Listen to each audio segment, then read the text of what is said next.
எனவே நண்பர்களே, இன்றைய வீடியோவில் Panasonic இன்வெர்ட்டர் ஏசியின் ரிமோட் டைமரை பற்றி மிக விரிவான மற்றும் எளிமையான வார்த்தைகளில் சொல்லப் போகிறேன். எனவே வீடியோவை ஆரம்பிக்கலாம். டைமரை அமைக்க தற்போதைய நேரத்தை ரிமோட்டில் அமைக்க வேண்டும். அப்போதுதான் டைமரை பயன்படுத்த முடியும். ரிமோட்டில் நேரத்தை அமைக்க முதலில் கடிகார பட்டனை 10 முதல் 15 வினாடிகள் அழுத்தி பிடிக்கவும்.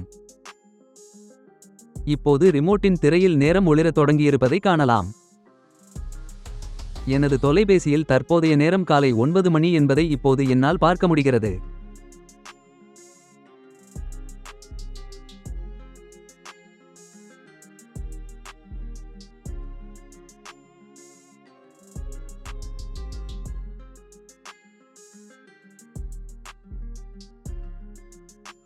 இப்போது நான் தற்போதைய நேரத்தை ரிமோட்டில் சேர்த்துள்ளேன். இப்போது செட் பொத்தானை அழுத்துவோம். இதனால் தற்போதைய நேரம் அமைக்கப்படும்.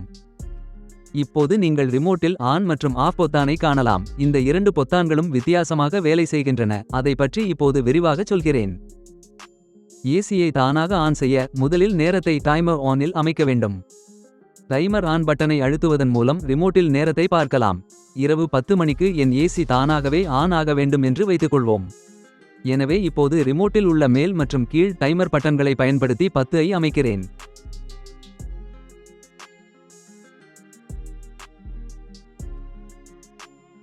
இப்போது நான் ரிமோட்டில் டைமர் ஆன் நேரத்தை சேர்த்துள்ளேன். இப்போது செட் பொத்தானை அழுத்தவும். இதனால் டைமர் ஆன் அமைக்கப்படும். இப்போது டைமர் ஆஃப் பட்டனை அழுத்தி டைமர் ஆஃப் நேரத்தை அமைக்கவும். எந்த நேரத்தில் உங்கள் ஏசியை அணைக்க வேண்டும் என்பதை கவனியுங்கள். பின்னர் அந்த நேரத்தை அமைக்கவும். டைமர் ஆஃப் பட்டனை அழுத்தியவுடன் டைமர் ஆஃப் ஆகும் நேரத்தை காணலாம். அது கண் சிமிட்ட ஆரம்பித்துவிட்டது. காலை 5 மணிக்கு ஏசியை அணைக்க வேண்டும் என்று வைத்துக்கொள்வோம். பின்னர் நான் 5 மணிக்கு நேரத்தை அமைக்கிறேன். பின்னர் நீங்கள் செட் பொத்தானை அழுத்தினால் ஆஃப் டைமர் அமைக்கப்படும். ரிமோட்டில் டைமர் ஆன் மற்றும் டைமர் ஆஃப் ஆகிய நேரத்தை காணலாம்.